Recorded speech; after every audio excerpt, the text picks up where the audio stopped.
al siguiente segundo con el parto. Que la vaca pare, al siguiente minuto ya comienza el puerperio.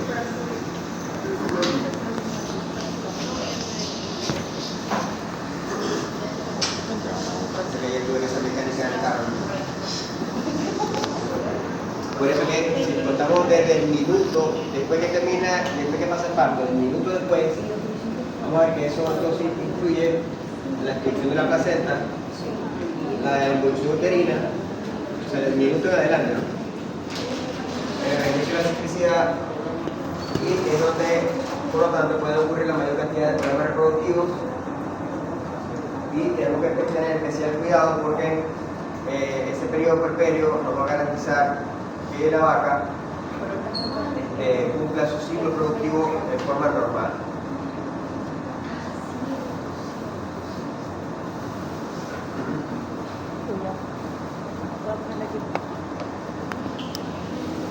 Bien.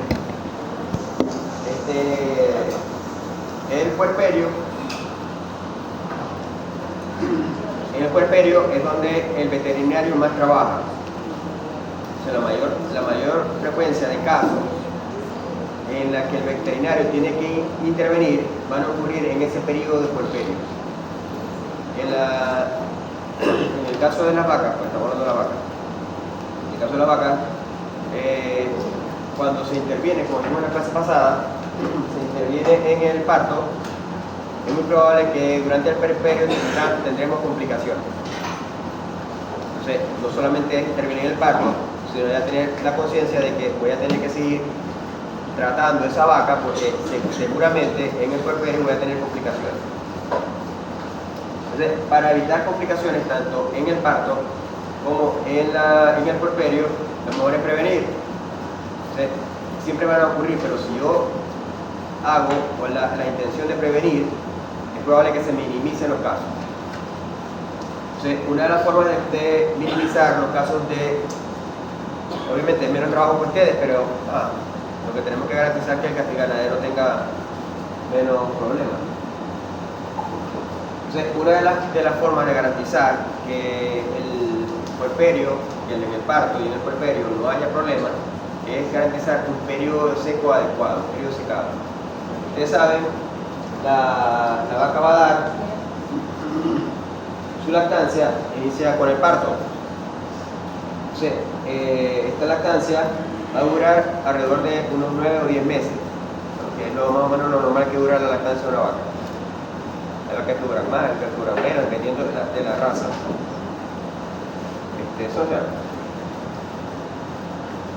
Bien, entonces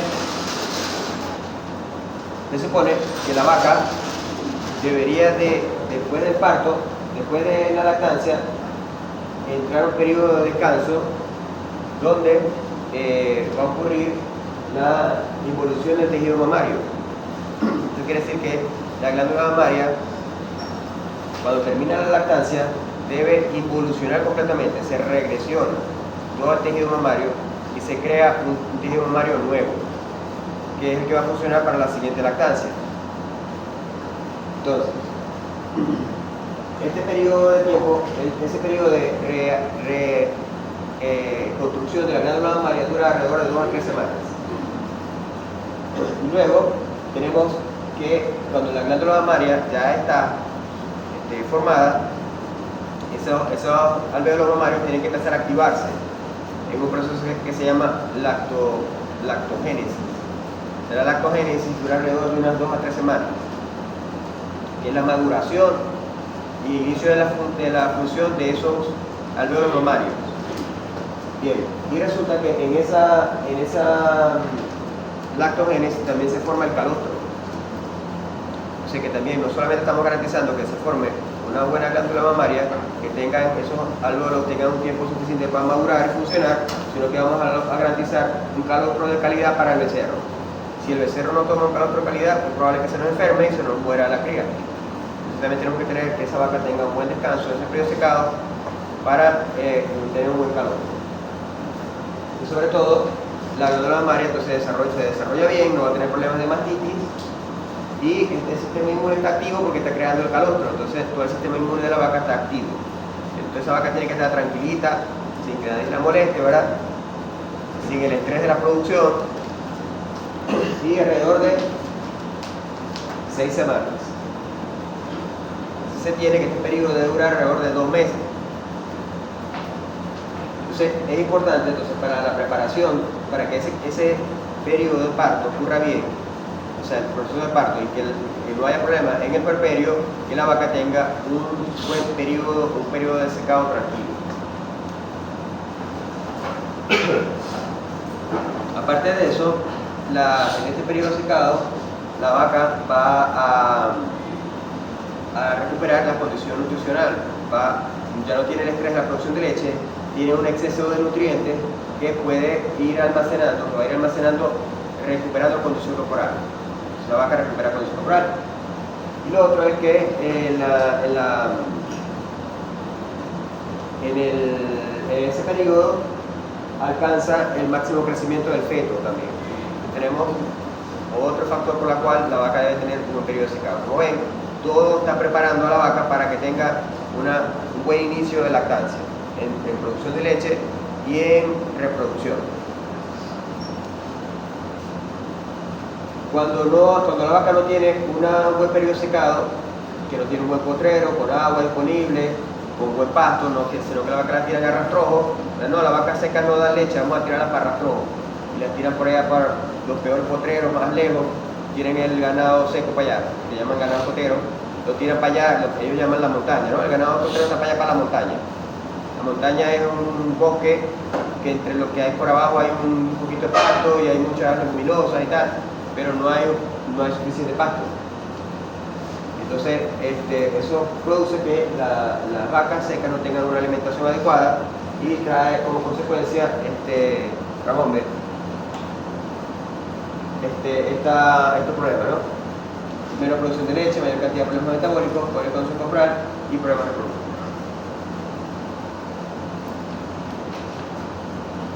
¿Por qué el ganadero hace eso? Bueno, porque ustedes no les enseñaron que el ganadero tiene que hacer eso. Ustedes tienen como papel empezar a primero ser maestros del ganadero. Tienen que aprender para que llegue a la finca, no, usted está haciendo bien, usted está haciendo esto de manera, hay otra forma mejor de hacerla, tal. No le pueden decir que lo está haciendo mal porque lo botan. Tienen que decir, mire, yo aprendí en la universidad que hay otras formas mejores de hacerlo y dan mejores resultados económicos. Entonces, es un papel que el ganadero no tenga esa falta de conocimiento. Involucra un trabajo que a veces los obreros no quieren hacer. No, tráigame el escotero para revisar, no tiene que revisar el escotero, entonces el obrero va a ir a revisar el escotero.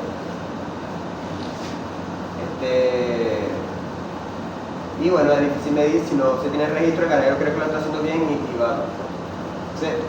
Se debe tener ese periodo seco durar mínimo 60 días, aunque ahora se dice que pueden ser 45 días, como mínimo. Lo que sí no se puede dejar es que la vaca para en la vaquera. O sea, que no haya un control de gestación, no haya un control de secado, y la vaca, cuando ya le falte un mes para parir, a la broma, esta vaca, ¿qué pasó? Se secó, tal. ¿Y qué le falta para parir un mes? Ya dañamos la vaca, ya dañamos la siguiente lactancia, vamos a tener problemas de parto, problemas de puerperio. Y hay vacas que vienen, se les va en la mañana al potrero, y en la tarde cuando las vienen a ordeñar, vienen con un becerrito al lado. Tiene el becerro en la vaquera, el grande, y el pequeñito que acaba de parir. Entonces, eso es una vaca que va a tener problemas en el puerperio y no va a tener una lactancia adecuada. Profe, este aspecto me imagino que es importante considerar a la hora de planificar la inseminación, sincronización de celo. Por ejemplo, no voy a sincronizar 50 vacas para que todas en algún punto van a estar secas. Entonces voy a tener 50 animales secándose. Ajá. Sí, bueno, gracias por tu observación. En el llano se hace así. En el llano las condiciones de inundación hacen que no se puedan tener vacas pariendo en ciertas épocas del año que se ahogan los becerros. Entonces, en el llano se acostumbra a que haya épocas donde casi no hay vacas ordeñándose y otras vacas que sí. pero ya es una cuestión ambiental. Aquí también hubo algunos intentos de hacer eso, sobre todo para que no haya parto en los meses de más calor, o sea, que no hubiera parto en los meses de marzo, abril, mayo, donde está la sequía más fuerte, no hubiera partos ahí. Pero todo depende del manejo de la finca. Eso puede ser algo bueno o algo malo. Pero sí, lo normal es que haya entonces partos todo el año, que no. Sin embargo, las vacas muchas veces se estacionalizan. Siempre hay vacas que hay unos meses del año que hay más partos. Por ejemplo, ahorita están habiendo muchos partos. La vaca siempre se estacionaliza sola. En enero, en febrero hay muchos partos. Las búfalas sí, las búfalas se estacionalizan solas.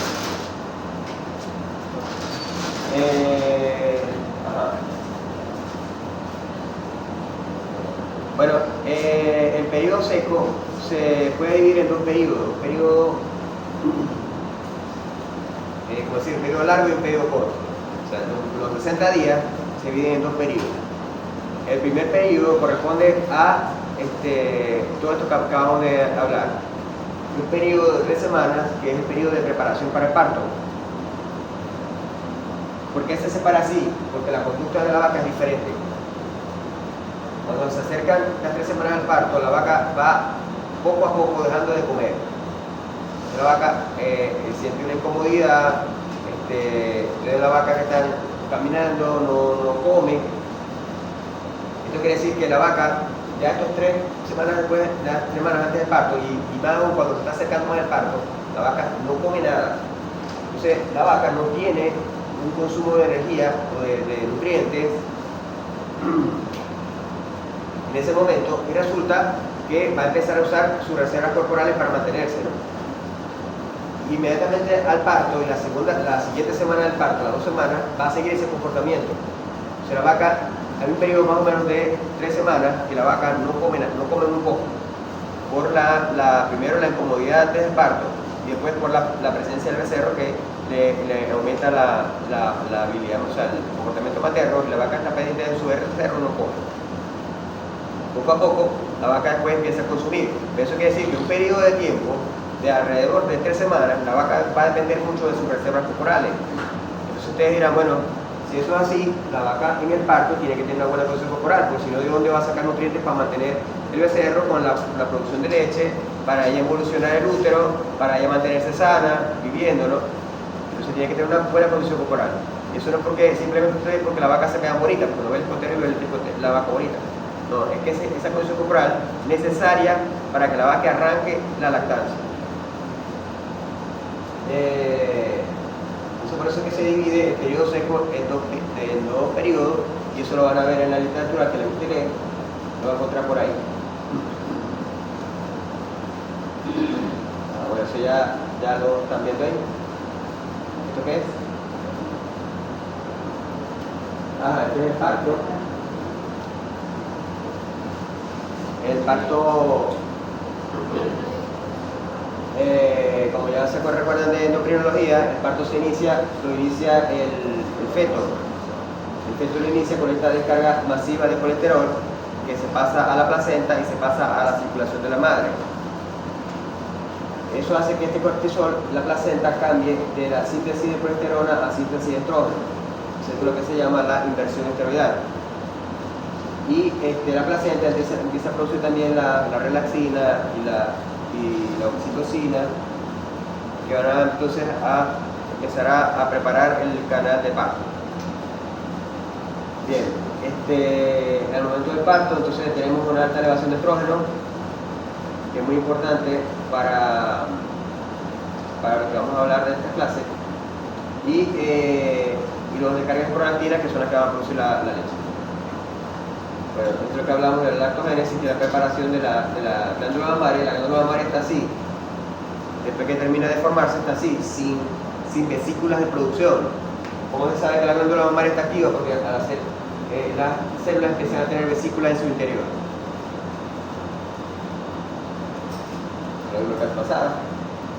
Entonces, en el puerperio, Bueno, y otra, yo no sé si ya hablamos en la clase pasada, que una de las primeras precauciones de prevención de que haya problemas en el parto es no usar un toro grande, ¿no? Si la vaca es pequeña, hay que buscar un toro que coincida con su tamaño. No va a usar un toro grande, una novilla, pues ya sabemos que eso es una receta para tener complicaciones en el parto. Entonces ahí comienza un buen manejo del puerperio, comienza desde el planificar el cruzamiento. Entonces, el puerperio, como dije, después del primer minuto arranca el puerperio. El puerperio inicia con una contaminación uterina, porque obviamente el útero, la cerviz se abre, se dilata para la salida del feto, y resulta que esa salida del feto permite entonces una contaminación bacteriana al interior del útero. Y además, si nosotros tenemos que manipular el animal para poder hacer una maniobra obstétrica, entonces vamos a introducir con nuestras manos, vamos a introducir bacterias al útero. ¿Total? Que la carga bacteriana va a depender de la complicación del parto. Un parto normal no tiene tanta contaminación, pero siempre ocurre. Y si es más aún, si nosotros vamos a intervenir, entonces vamos a contaminar aún más el útero. Entonces esa contaminación debe eliminarse alrededor en 15 días. En 15 días ya el útero debe estar otra vez estéril y haber eliminado el líquido que queda con el líquido amniótico que quedó, presencia de sangre, de detritus celulares que han quedado. Eso tiene el nombre genérico de loquios. O sea, el loquios es ese líquido que queda en el interior del útero después del parto, y ese líquido tiene que ir, el útero tiene que irlo eliminando por la vía vulvar. Entonces, en ese periodo de tiempo, loquios, como loco, pero.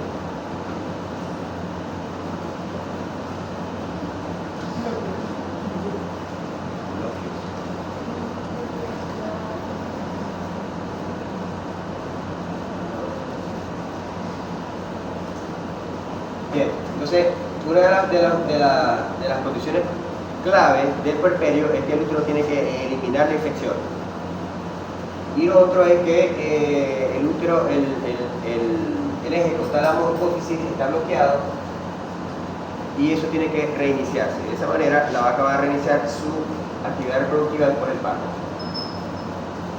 Pero les decía que lo que saben de esto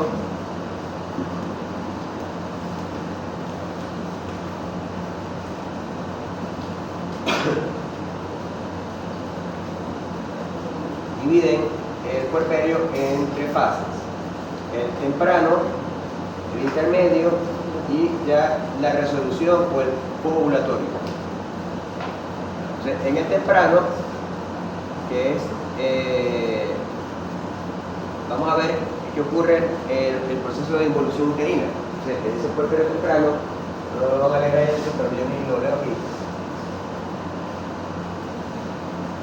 Bueno, esto es la parte endocrina, pero en ese puerperio muy temprano es donde va a ocurrir la mayor parte de la involución uterina y el ovario está completamente inactivo, ¿no? La parte reproductiva está completamente inactiva. Ese es el periodo temprano. El periodo intermedio, ya el útero ha alcanzado el tamaño adecuado para el estado vacío y se inicia el desbloqueo de la parte del sistema endocrino. Y en tercera etapa o posovulatoria es cuando ya se detecta un cuerpo lúteo en el ovario. Eso indica que ya hubo la primera ovulación con parto y ya la vaca está lista para reiniciar su actividad reproductiva. El intermedio, ya el útero regresó a su tamaño normal, del estado vacío.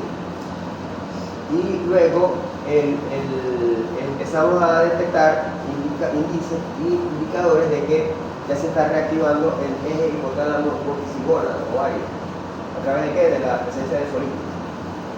El ovario tiene folículos ya de buen tamaño. La corteza, eso indica que ya está reiniciando su actividad reproductiva, pero aún no ha comenzado porque no hemos detectado la primera ovulación. Después que se detecta la primera ovulación, se se dice que ya entró al periodo ovulatorio del puerperio.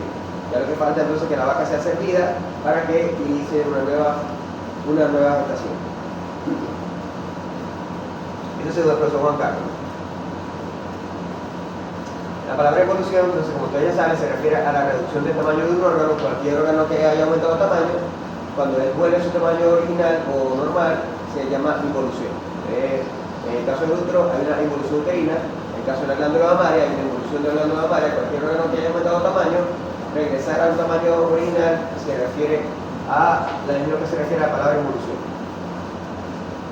Entonces, la involución uterina es un periodo, una situación que ocurre todos los días hay vacas que paren, todos los días hay que ir monitoreando cómo está ocurriendo la evolución uterina de la vaca, una evolución crítica. Porque en la evolución del útero es lo que me va a garantizar a mí que la vaca tenga una buena reproducción. Entonces, si vemos aquí, todo esto marrón es el útero. Y esto de aquí es una línea de tiempo.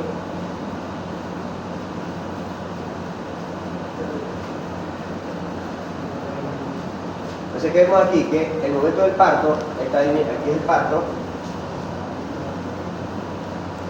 Al momento del parto, ¿qué vamos a tener? Un útero súper aumentado de tamaño, ¿verdad? Entonces, ¿qué va a pasar? A medida que va transcurriendo el tiempo, ese útero poco a poco va a ir disminuyendo de tamaño. Vamos a llegar a un momento donde el útero ha completado su involución. Pero la involución uterina tiene dos partes. La involución que se llama macroscópica y la involución que se llama microscópica. O sea, una involución macroscópica en la que vamos a ver donde el tamaño del útero regresa a su tamaño de estado vacío, el tamaño original. Pero la involución microscópica no la vamos a ver.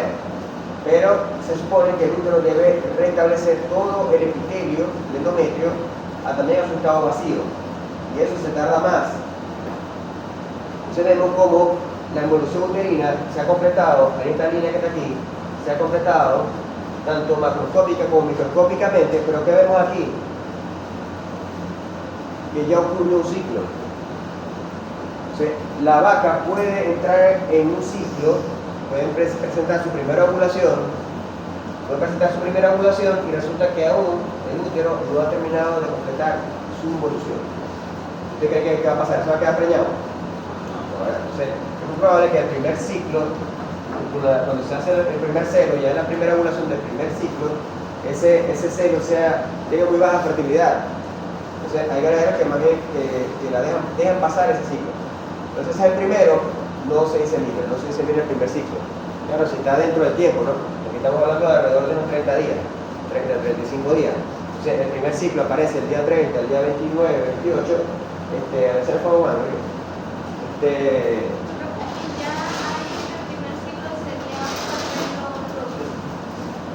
Exacto, ya ahí entramos en el puerperio ovulatorio, ya se presenta la primera ovulación. Voy a decorar. ¿Qué? Yo voy a decorar.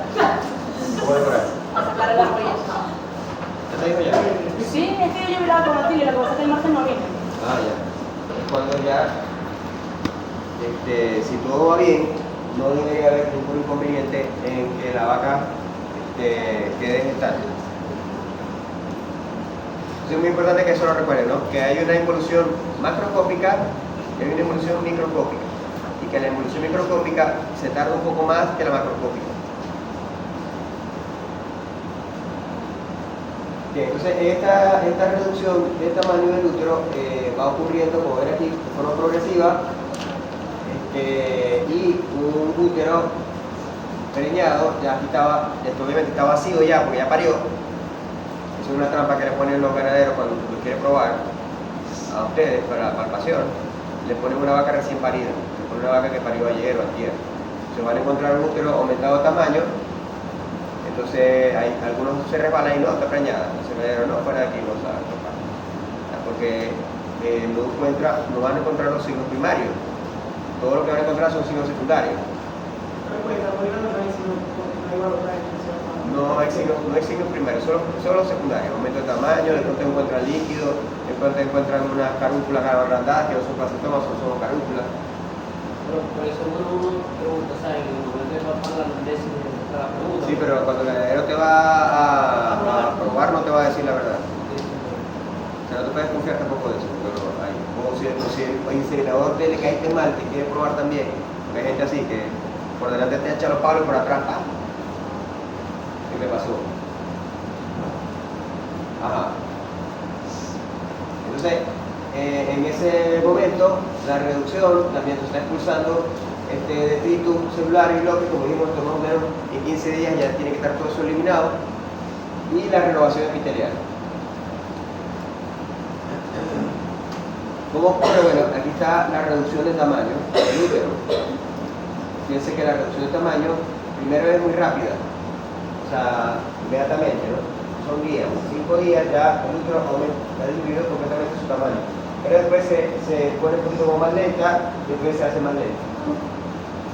Entonces, eso es lo que quiere decir esa gráfica y lo que está explicando aquí. O sea que los primeros días es muy rápida en relación con el tamaño que reduce, pero después se va haciendo poco a poco más lenta.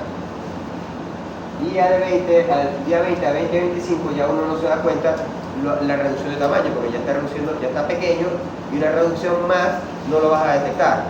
Pero en cambio aquí está muy grande, una reducción se detecta rápidamente. Y siempre el tamaño de donde tuvo la gestación, o grávido se refiere a gestación, donde hubo gestación, el cuerno siempre es más lento en involucionar que el cuerno donde no hubo la gestación.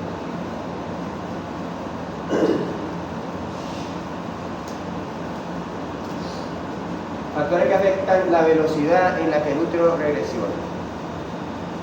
El primer factor que afecta la velocidad en que el útero regresiona es que haya complicaciones. Una distosia o una retención de membranas fetales hace que el útero tarde más, en vez de tardarse 30 días, nosotros dijimos que se tardaba aquí 10 de 25 días, ya el útero debería estar completamente involucionado a un tamaño. Y que todavía al día 52 todavía puede medirse una reducción de tamaño, pero ya al día más o menos día 25-30 ya el útero ya puede recibir otra gestación.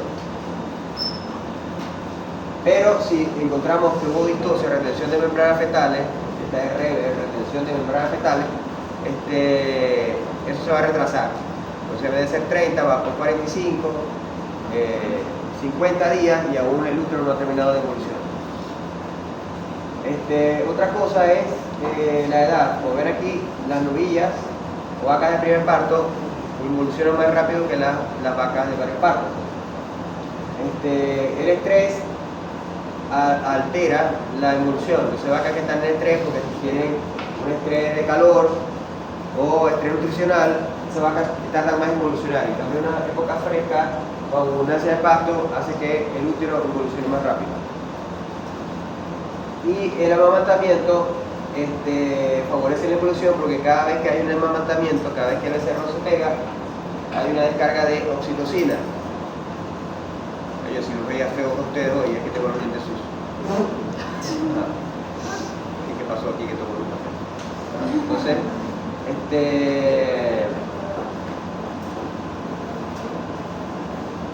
entonces cada vez que el becerro se pega, igual que a las mujeres, cada vez que el bebé se le pega hay una descarga de oxitocina, que es lo que enamora a su mamá de su hijo. Entonces,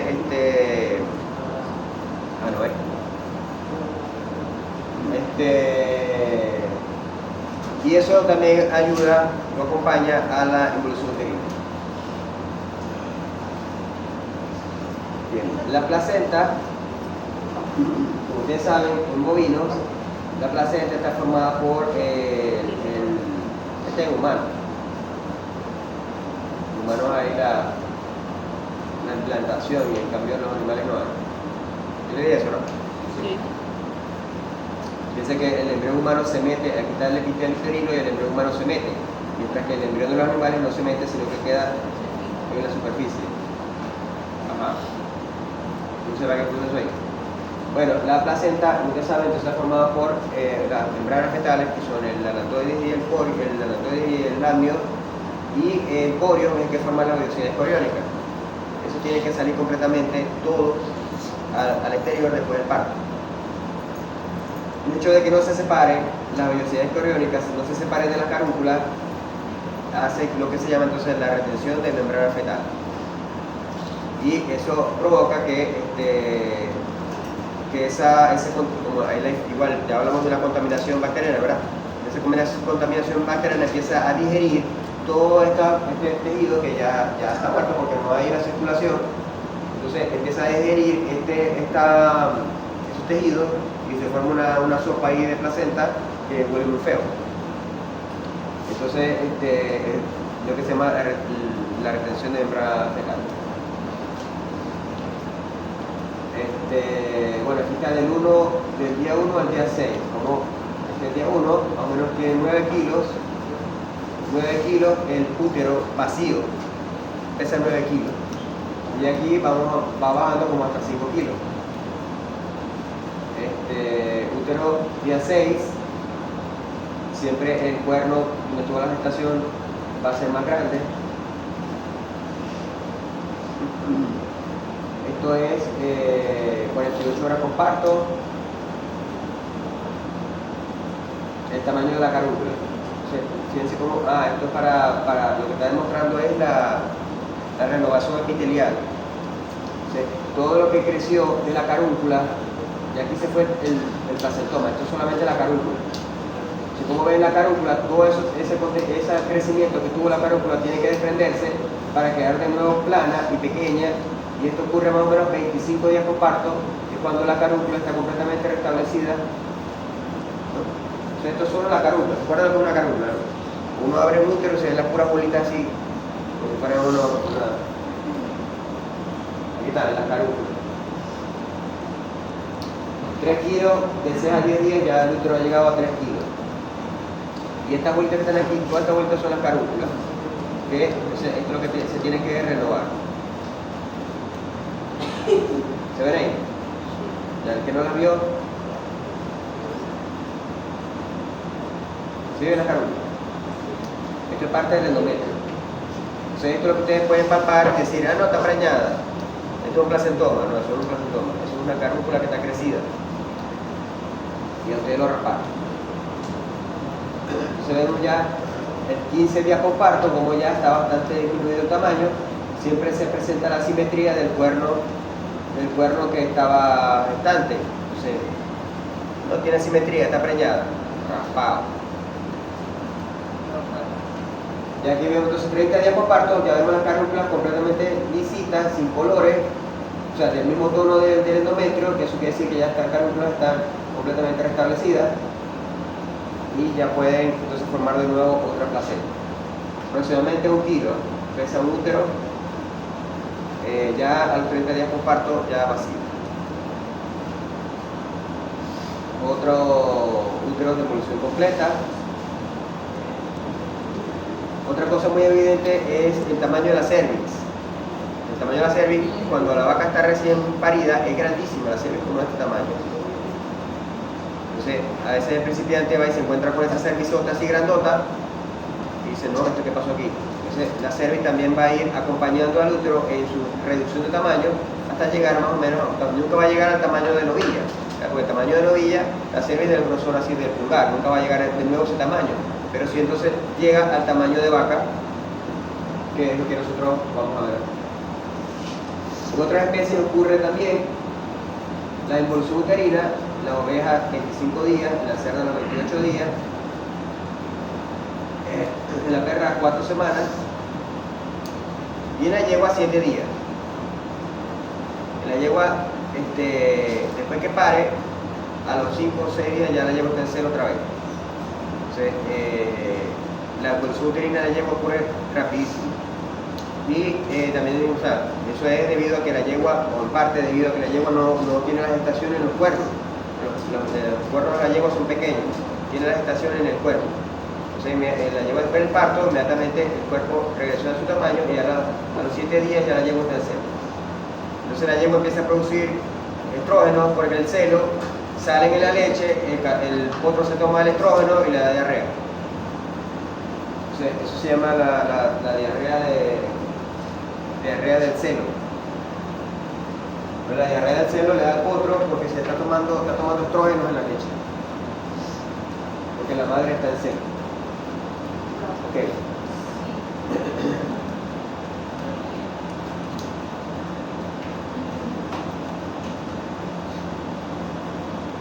Bien, entonces vamos a recordar esto rápidamente, que es lo que hace que la vaca ya no reinicie. Ya vimos cómo reinicia o cómo se restablece la parte anatómica, pero la parte endocrina, cómo se reinicia. Decimos que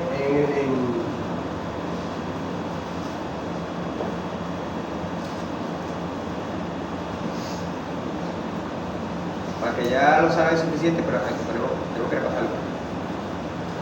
¿Qué produce el hipotálamo? NRH, ¿verdad?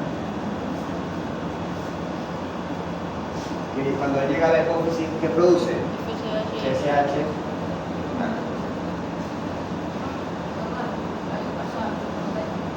FSH y LH. Cuando estas dos van para el ovario, ¿qué produce? Crecimiento del folículo.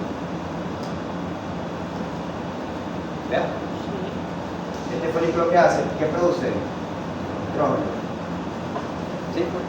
Este estrógeno, ¿para dónde va? A un feedback positivo. Este feedback positivo, ¿qué hace? Que aquí se escribe más NRH. ¿Verdad? Pero resulta que el folículo también produce una proteína que se llama inhibina. ¿Verdad? Entonces, la inhibina solamente bloquea la FSH. Entonces, cuando el estrógeno produce feedback positivo para las NRH, la hipófisis solamente va a mandar LH, porque la FSH está bloqueada por la inhibina. ¿Verdad? Entonces, ¿qué hace esta LH? Va al ovario, pero como ya el ovario tiene folículo, lo que va a hacer es romper el folículo, sale el ovocito, ¿verdad? Y en el sitio donde está el folículo se forma el cuerpo lúteo. Entonces, el cuerpo lúteo, ¿qué hormona empieza a producir? Progesterona. ¿Y qué hace la progesterona? La progesterona tiene feedback negativo y todo esto entonces se cierra. ¿Ya? ¿Cómo se reinicia el ciclo? Porque viene la prostaglandina por aquí que viene del útero, rompe el cuerpo lúteo y ya baja la progesterona y eso se reinicia. Pero es muy importante que aquí siempre esté recordando que el estrógeno, su feedback es positivo. ¿Sí? Ok. Resulta que en el parto, vimos una lámina por aquí, vamos a hacer el cuento otra vez.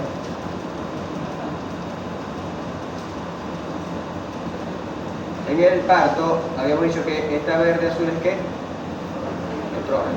¿Y viene de dónde? De la placenta. O sea, este estrógeno de la placenta es mucho más alto que el que produce el estrógeno aquí en el folículo, mucho más alto. Entonces, de pronto el hipotálamo se siente invadido por una gran cantidad de estrógeno. Está invadido por una gran cantidad de estrógeno que viene de la placenta. ¿Qué hace el hipotálamo? El hipotálamo se asusta, ¿verdad? Se siente así todo, el jueguito de las cosas. Y entonces lo que hace es que se bloquea.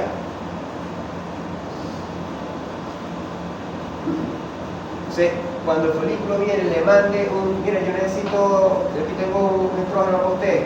No, yo no quiero estrógeno. Entonces, el hipotálamo no recibe más estrógeno como feedback positivo, solamente él está bloqueado al estímulo por el estrógeno.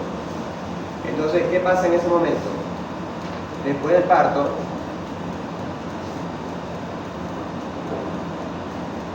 nos encontramos otra situación, que el estrógeno produce un feedback negativo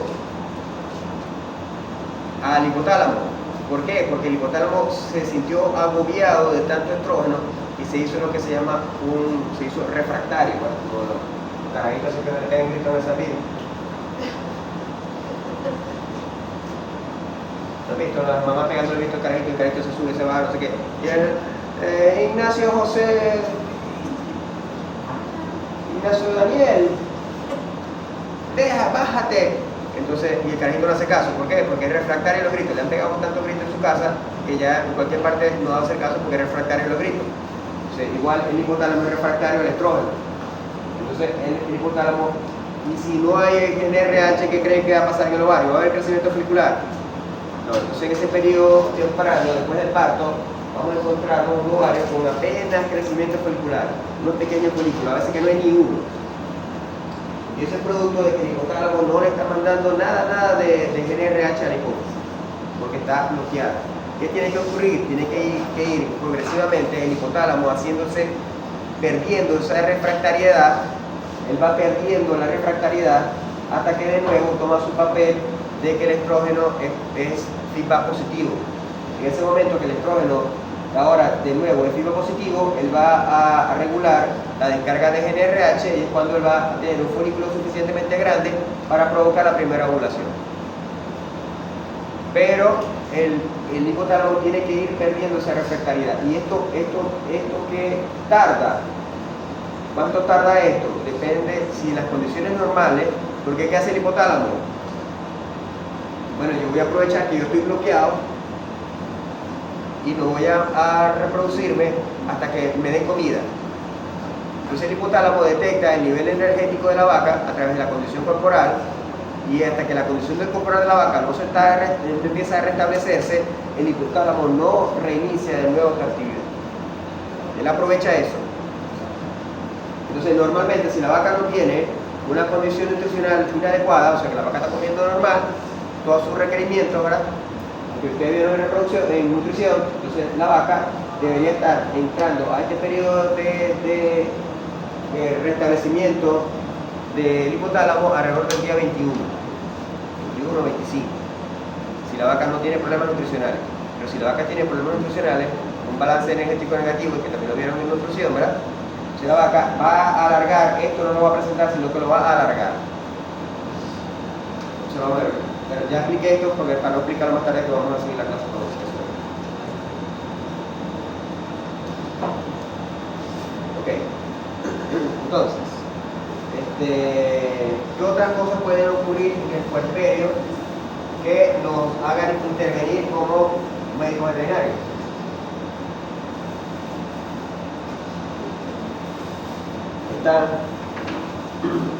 Algunas de estas condiciones tienen gravedad, diferente gravedad. Entonces, dependiendo de la gravedad, está el pronóstico del caso. Hay veces que el pronóstico es muy malo, entonces hay que recomendar al ganadero el sacrificio de la vaca sin ponerle ningún tratamiento, porque si ustedes le ponen tratamiento a la vaca, no pueden usar la carne, porque como ustedes saben, ustedes le ponen un fármaco a un animal, eso va a circular por la sangre y ese fármaco va a llegar al músculo. Entonces, esa fármaco que ustedes pusieron a la vaca va a estar en la carne. Entonces, la carne no se puede consumir si tiene algún producto, sobre todo si son antibióticos. Entonces, tiene que ir evaluando el caso, si le van a poner tratamiento a la vaca o no le ponen tratamiento, sino que directamente la mandan a sacrificar sin poner tratamiento, a que la carne no tenga medicamento. ¿Cuáles son esas complicaciones? Pueden ser las hemorragias, lesiones de diferentes grados del canal del parto, el prolapso, la metritis, la metritis séptica y la retención del placenta. Esto lo veremos con el profesor Viterio, ¿no? Eso no.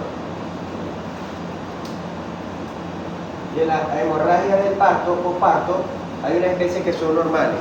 La vaca no es normal, porque la vaca no hay comunicación sanguínea entre la placenta del feto y de la madre. Cuando se desprende no debería haber sangrado, no es mínimo. En cambio, otras especies como en la perra, sí hay comunicación materno-fetal de sangre. O sea, al desprenderse la placenta, sí hay pérdida de sangre. Entonces, el sangrado después del parto en algunas especies es normal. En la vaca no es normal.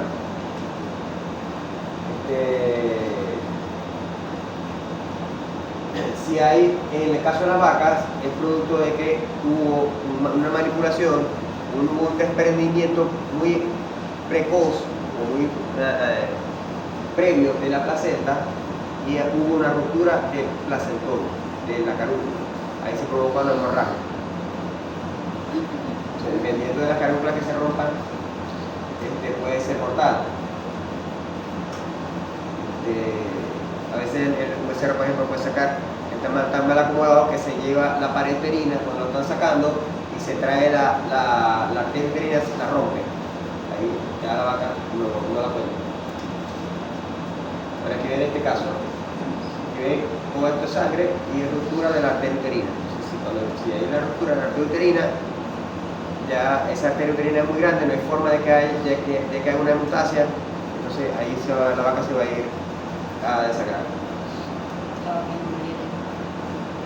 Entonces dependiendo de que si la hemorragia es leve, podemos ponerle oxitocina para que la misma contracción del útero haga la hemorragia.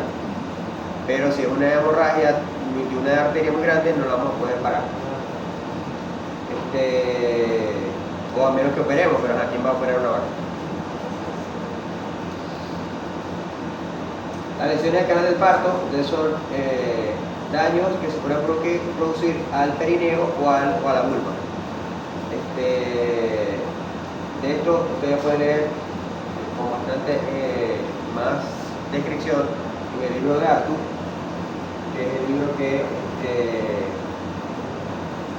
más famoso por lo menos en la parte de América sobre la obstetricia.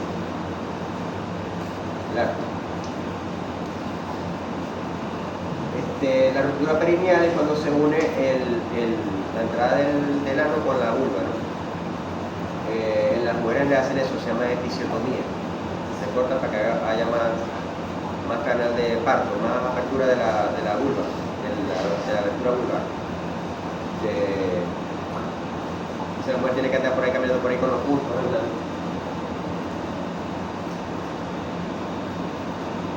Entonces, bueno, si hay un feto muy grande o la vulva muy pequeña, puede ocurrir esa ruptura. Y sobre todo, si lo que hablamos en la clase anterior, si hubo un casli, que es la reparación del cierre de la vulva para que no se salga la vagina, un prolapso vaginal, se hace un casli. Si ese casli no se quita a tiempo, puede provocar una ruptura de la vulva. Eso sería una causa iatrogénica, que la produjo el médico. Aquí estamos en la reparación de la vulva, fíjense que está comunicada el recto con la vulva, no hay una separación, entonces eso se debe hacer. Lo que sí ustedes seguramente van a tener en su práctica veterinaria de grandes animales es el prolaxo. Todos los años en la finca hay vacas prolaxadas, o sea, hay una incidencia de ese tipo de problemas. Entonces por aquí hay una... ¿Qué es el prolapso uterino? Si el prolapso uterino, si vamos a pintar una vaca así de lado, aquí está la vulva, aquí está la vagina, aquí está la cervix, aquí está el útero. El prolapso uterino se basa en que el útero se va a salir por el exterior de la vagina hacia afuera. Pero para poderse salir, ese tiene que voltear como una media. Lo que está adentro, la cara interna, se voltea. Como usted cuando voltea la media, el útero se voltea. Entonces la cara interna del útero es lo que va a ver. Se van a ver las carúnculas cuando se sale. Entonces se voltea como una media. Eso se llama una eventración, se llama. Bueno, entonces hay una... puede ser total o parcial. ¿Qué quiere decir eso? Que puede ser que solamente puedan ver hasta la cervix, o sea, porque ven la cervix ahí volteada. O puede ser total cuando el útero, ustedes, aparte de ver la cervix, ven las carúnculas afuera. Entonces, en la vaca y en la oveja se presenta, y si ustedes van a trabajar en bovino, se les va a presentar, a todo el mundo se les presenta eso. Bien. ¿Cuáles son las condiciones del prolapso? Primero que es relativamente baja la incidencia, pero siempre va a haber alguna vaca prolaxada en la finca.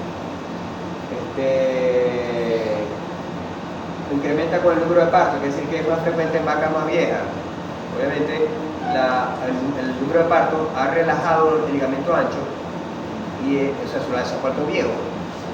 Todos los ligamentos, y esto hace que no tengan la fortaleza suficiente para mantener el útero en posición y hace que las vacas viejas tengan prolapso.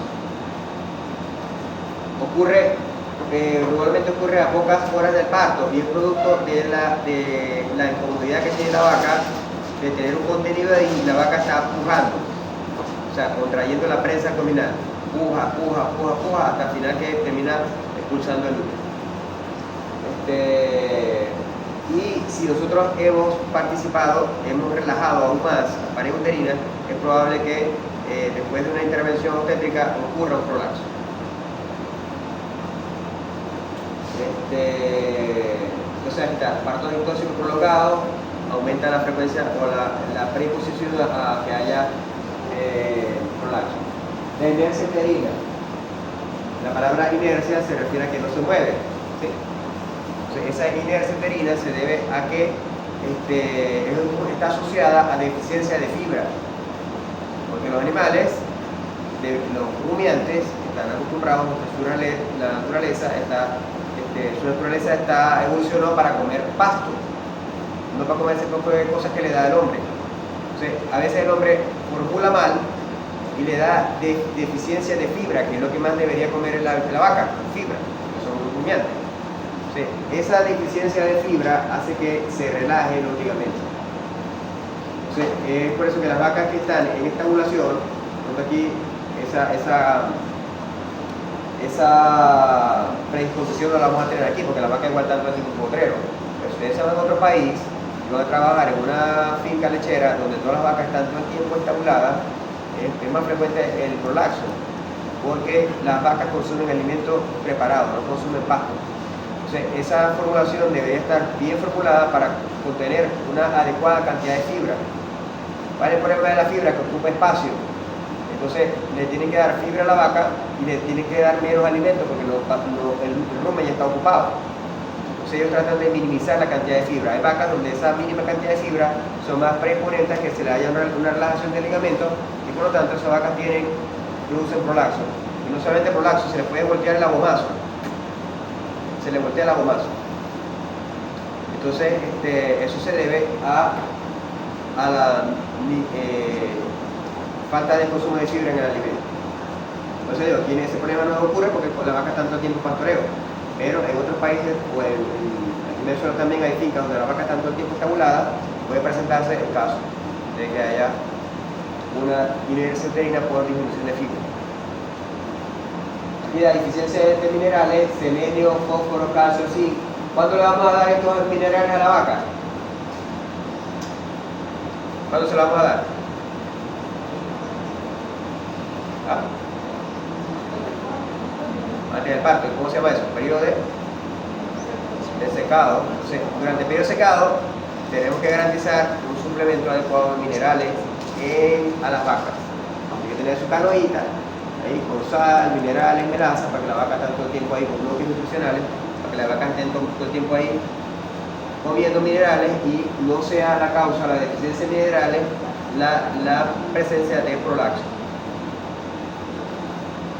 Que quede contenido en el útero también, porque la vaca se estimula a pujar. O sea, una retención de placenta, una cantidad exacerbada de loquio hace que la vaca esté pujando, también aumenta la probabilidad de que haya prolapso. Contracciones peristálticas del útero, obviamente si le estamos poniendo mucha oxitocina, vamos a provocar unas contracciones, o sea, el veterinario le puso oxitocina a la vaca, resulta que está causando un mal porque va a provocar aumento de las contracciones uterinas y se puede provocar el prolapso. ¿El periodo secado no va de la mano con el balance hormonal? Sí, porque, o sea, tiene que ver porque la vaca en el periodo secado va a recuperar condición corporal. Y es cuando la vaca va esa condición corporal, esa reserva energética la que va a usar en el posparto cuando la vaca aumenta la producción de lactancia. Porque la producción de leche de una vaca es así. Los 3 primeros meses, la vaca produce la mayor cantidad de leche y después la vaca tiene menos requerimientos nutricionales porque la leche es menos. O sea, aquí en este periodo de tiempo se presenta el balance energético negativo cuando la vaca usa más energía de la que come. ¿De dónde sale esa energía? De la producción corporal. O sea, una vaca flaca no va a poder enfrentar bien este balance. Se empiezan las alteraciones metabólicas. Una vaca que tiene buena condición corporal puede pasar ese balance y no tiene alteraciones reproductivas. ¿Qué más hay aquí? Fíjense, en los Andes hay una mata que se llama helecho macho. El helecho macho. El helecho macho, que es una planta, una maleza, si la vaca se la come, entonces va a tener predisposición al colapso. En algunas fotos, aquí está el útero, fíjense que estas bolas que están aquí son las carúnculas, y inclusive hay placenta pegada, prolaxo, son las carúnculas. No solamente se prolaxó, sino se desgarró, y esto obviamente una vaca que perdió. ¿Cuál es el tratamiento del prolaxo? Bueno, va a depender de la condición de la vaca, ¿no? El tiempo que tiene el útero prolaxado, porque es probable también que el útero al prolaxarse comprima la arteria, y si comprime la arteria baja el suministro de sangre al tejido y el tejido se necrosa. Entonces hay que evaluar primero si hay tejido necrosado. Si no hay tejido necrosado, si no está comprometida la circulación, podemos tratar de bajar el tamaño utilizando agua fría para bajarle el tamaño, o soluciones hipertónicas de azúcar. Una solución hipertónica de azúcar de manera que atraiga el agua que está en el intersticio y baje el edema. Se le puede poner también,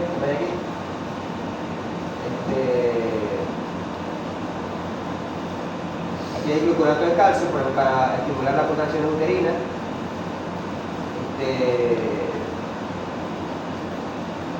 La anestesia epidural para evitar que la vaca esté pujando,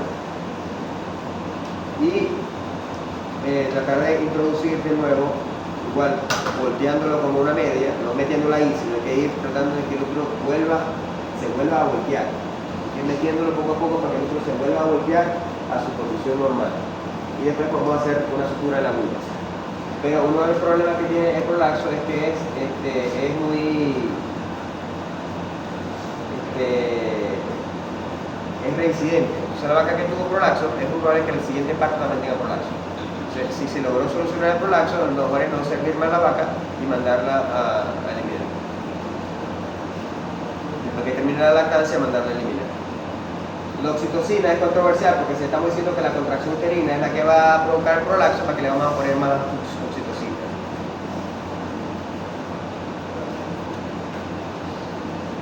Aquí ven, todo esto son carúnculas, y aquí están otra vez introduciendo el órgano. Hay diferentes métodos. Por ejemplo, aquí en este caso están colgando la vaca en las patas de atrás para que la misma gravedad vaya ayudando a meter el útero. También lo dijimos en el prolaxo vaginal, que una de los predisponentes es que las vacas estén todo el tiempo echadas, que ocurre en la vaca estabulada, todo el tiempo echada, y sobre todo si el piso de la parte del culo es más alta que la parte de la cabeza, pero al revés. Si la cabeza está más alta que el culo, la presión sobre la parte posterior va a hacer que se salga. Fíjense que actualmente la meto toda. No es tan difícil meterla porque yo lo logro meter, pero ya después que la vaca está... Y luego después se puede hacer un casting. Hicieron un casting con cinta con la que amarran el heno. Este es ya el comercial, no casting que no es comercial. Entonces, ¿cuál es el pronóstico de prolaxo? Bueno, depende de la severidad. Si se atiende a tiempo, la vaca no tiene ninguna complicación, pero sí hay que tomar en cuenta que es un problema reincidente, y la vaca probablemente en el siguiente parto no lo va a tener. Puede ocurrir en otras especies como la oveja. Esta es una cabra. En la cabra existen unos arneses para evitar que haya prolaxo. En la cerda también puede ocurrir, pero es de gravedad.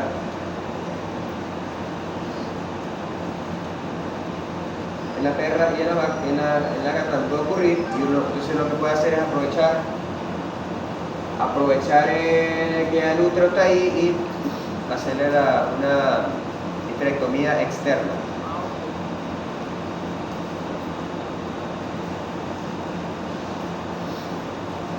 Esto es más frecuente que el prolapso, que es la retención de membranas fetales. La retención de membranas fetales se debe a que después que haya ocurrido 12 horas del parto, la placenta no haya salido. Vamos a esperar inclusive 24 horas y la placenta no ha salido. En este caso, sobre todo,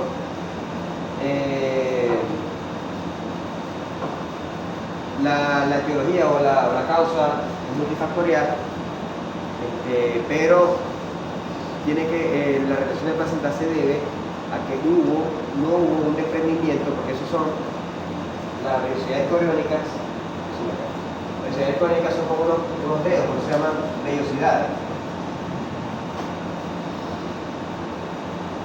Y en la carúncula hay unos huecos.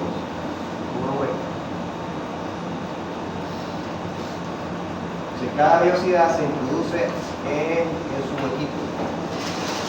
Entonces, ¿qué pasa? Que aquí se establece una unión materno-fetal que es invisible para el sistema inmunológico. Eso quiere decir que esta parte es del feto y esta parte es de la madre.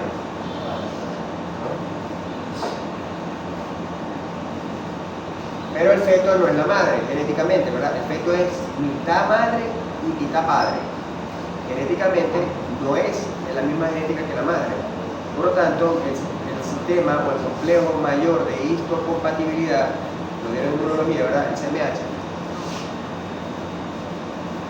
El complejo mayor de histocompatibilidad, si este tejido se mete aquí y este tiene unos indicadores, ¿cómo se llama eso? Eso, de CMH, la inmunidad de la madre lo va a detectar como extraño y lo va a rechazar. ¿Verdad? Es lo que debería ocurrir. ¿Qué pasa? Que este ambiente de la carúncula es ciego, inmunológicamente ciego. O sea, no está activo en la detección de antígenos del complejo mayor de histocompatibilidad, no está presente. Entonces, al no estar presente esa detección de antígenos, ella no va a rechazar la placenta, la vellosidad crónica, no la rechaza. Por lo tanto, puede permanecer todo el tiempo en la gestación y eso no va a provocar rechazo. Resulta que el parto se inicia con ¿qué hormona? Con el cortisol, ¿verdad? Resulta que el cortisol despierta la detección de antígenos de complejo mayor de en la placenta. O sea, ahí comienza el rechazo del tejido.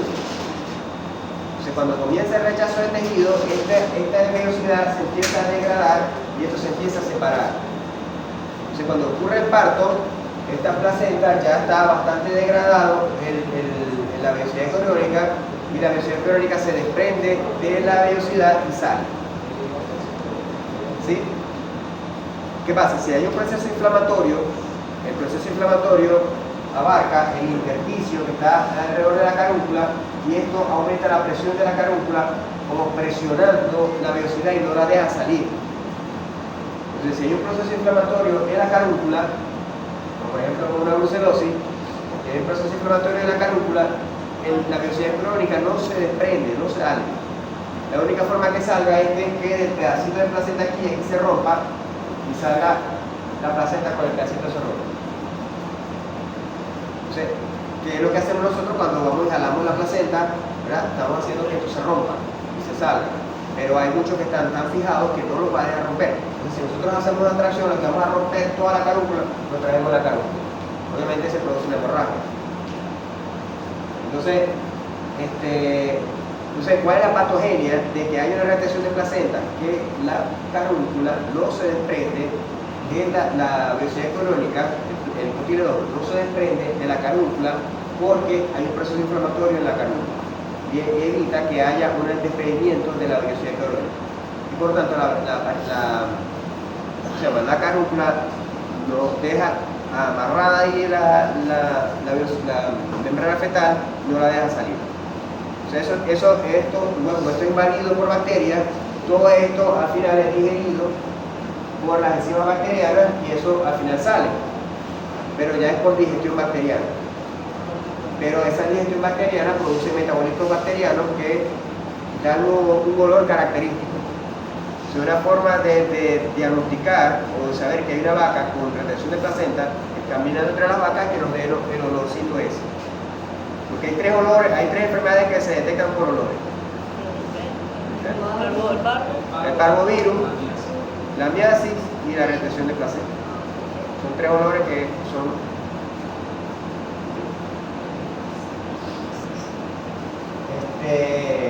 hay una condición de retención de placenta que es muy rara. Solamente se dice en la investigación que puede ocurrir, pero uno no puede estar por saber si eso ocurre o no. Pero claro, está descrita en la literatura, que es que el toro sea compatible con la madre. Igual que cuando van a hacer un trasplante a una persona buscan que sea la hermana, ¿verdad? O la mamá, la hermana, porque son bastante compatibles y no va a rechazar el órgano. Da la bendita casualidad de que el toro es compatible con la madre y el complejo mayor de histocompatibilidad no produce rechazo, porque son compatibles. Si se queda la placenta retenida es porque no hay rechazo de la placenta. Simplemente no hay rechazo inmunológico. Pero como digo, los tipos sanguíneos, los tipos de complejo en bovino es tan amplio que eso es demasiado baja la probabilidad de que ocurra.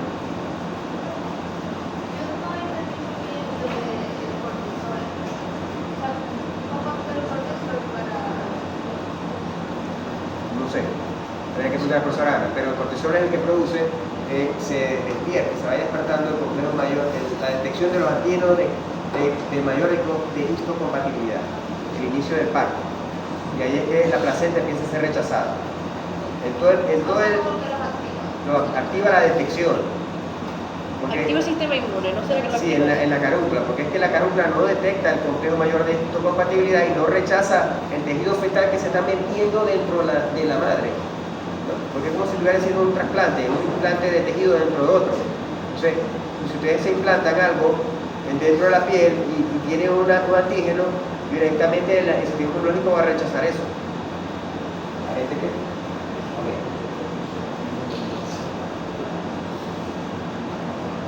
Bueno, esto lo que quiere decir es que la vaca con retención de placenta, ¿qué es lo que vamos a ver? La placenta colgando de la vulva de la vaca. O sea, eso, si la vaca no tiene una complicación sistémica, la retención de placenta va a pasar y ya. O sea, no es una cosa grave. El problema está cuando hay una complicación sistémica. Cuando empezamos a ver que la vaca deja de comer, baja la producción de leche, tiene fiebre, o sea, hay una complicación sistémica. Pero mientras no haya complicación sistémica, eso va a ir saliendo hasta que va a salir completo. No, eso no tiene... ¿Por qué les digo esto? Porque, por ejemplo, en países como Estados Unidos, como España, en Europa, no se le puede poner ni medio gramito de antibiótico a la vaca. Nada. Entonces, ellos están en contra de ponerle ningún tratamiento a la vaca, a menos que la vaca ya, si no le ponemos el antibiótico, la vaca se muere, ahí es que le ponen el antibiótico. Entonces, hay la tendencia de no tratar las vacas en estas condiciones, no tratarlas, o hacer el tratamiento paliativo, o ir extrayendo la placenta y tal, pero no se le pone antibiótico, porque allá son muy estrictos en el residuo del antibiótico de los alimentos. Y debería ser así, porque ya hay bacterias que se comen a la gente y no hay antibiótico para poder pararlas. Producto que las bacterias han obtenido una resistencia a los antibióticos. Entonces aquí somos muy felices poniendo antibióticos. Te va a la farmacia, cualquier farmacia y ve ahí los antibióticos así en el mostrador. ¿Qué estamos logrando por eso? Y ponemos, la persona tiene una medio gripe y viene se manda un antibiótico. ¿Qué estamos logrando por eso? Que haya cada vez más resistentes bacterianas y ya no vamos a tener con qué luchar contra la bacteria, porque la bacteria va a tener resistencia a los antibióticos. Hay países donde usted va para Estados Unidos y le da una gripe y no le ponen antibióticos hasta que usted lo ve escupiendo sangre. Ahí es que le ponen el antibiótico. porque son muy estrictos tratando de buscar que las bacterias no tengan la restricción, sobre todo los antibióticos más nuevos. Entonces, ¿cuál es la tendencia de esos países? De estas condiciones no tratarlas, sino esperar que se solucione normalmente, que la mayoría solucione espontáneamente sin ningún tratamiento y no ponerle antibióticos. Nosotros tenemos, bueno, no sé si la ventaja o la desventaja, que podemos poner antibióticos, bueno, pongámoslo, pero no necesariamente esto va a mejorar, va a ser más rápido o más lento si le ponemos o no le ponemos el antibiótico. Esto tiene una resolución natural. Porque, profe, prácticamente estamos hablando de un proceso de selección artificial, porque entonces las que están sufriendo este tipo de problemas, probablemente las hijas también haya más predisposición genética, entonces las hijas también pueden que sufran de esto, entonces es mejor, si no se resuelve sola, descartarla y dejarlas que sufran de esto. Sí, bueno, pero hay también que todo es genética más ambiente, o sea que es más, en este caso pesa más el ambiente que la genética.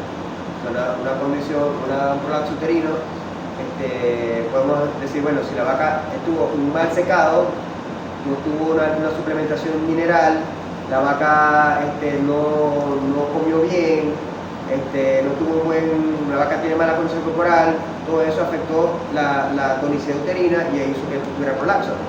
Se lo podemos asumir que es la genética, ¿no? Completamente, pero sí tienes razón, o sea que la genética siempre va a heredar. Puede predisponer a eso. Sí, entonces fíjense que de 7 a 10 días ya la placenta ya debe salir sola o digerirse adentro y botarse en forma líquida. Lo que hay que estar pendiente es de que no hayan signos sistémicos, porque esa bacteria produce toxinas, las toxinas se absorben por las paredes uterinas y puede afectar entonces ya una infección sistémica, una alteración sistémica. Piensa que hasta el 25% de las vacas pueden terminar con una metritis. ¿Cómo se ve una placenta? Una vaca que está botando la placenta se ve gruesa, solo la placenta, una cascada de placenta. ¿Cómo se ve cuando está retenida? Cuando está retenida se ve apenas un hilito de placenta. Esto se puede ir jalando hasta donde sin hacer fuerza. Ella va cediendo. Hasta donde dé, y ya no se puede jalar más, ahí se corta. Se le dejan los demás adentro. Pero no, hay gente que la amarra y empiezan a jalar ahí, se traen, le provocan, sí. O sea, con un palito se le amarra una piedra. Entonces, no, hay que dejarla adentro. Lo que hay que monitorear es que la vaca no tenga signos sistémicos. Realmente eso soluciona solo. Se corta la placenta a nivel del tratamiento uterino, calciclina, con bono y intrafusión, pero como les estoy diciendo, esto se puede hacer aquí. Aquí podemos ponerle un tratamiento intrauterino de antibióticos para favorecer que no haya tanta contaminación bacteriana, pero en otros países no lo pueden hacer, porque está muy regulado la administración de antibióticos a los animales. Que en algún momento, si llegamos a ser un país desarrollado, también tendríamos que ir a eso, si lo verán mis ojos. Igual aquí en la retención y la búfala también puede ocurrir, en la oveja también, la oveja. La cerda debiera de expulsar toda la placenta, ya en el último cerdito ya debiera de haber expulsado todas las placentas. A veces va expulsando 2 o 3 cerditos, botan las placentas, y al final termina botando las placentas que quedan. En la yegua, no se puede tomar aquí la yegua. La yegua es una emergencia de la retención de placenta. O sea, hay que ver que la yegua realmente los potros siempre están vigilados en los nacimientos. Entonces, el que está cuidando el nacimiento tiene que verificar que la placenta salga en 1 hora. Si la placenta no sale en 1 hora, ya es una emergencia. Entonces, inmediatamente hay que llamar al veterinario para que intervenga, porque lo peor que una yegua de la reducción de placenta son los cólicos. De una vez la yegua empieza a presentar cólicos, y una yegua con cólico, y esa yegua costó $10,000. Eso sí lo vieron, ¿verdad? Vaginitis, metritis, tratamiento de la metritis. Sí, todo. ¿Esto lo vieron? Tipo de metritis, grado 1, grado 2, grado 3. tratamiento, lavado, testorino, oxitocina, lo que se llama un ecólico, ¿no? Ecólico.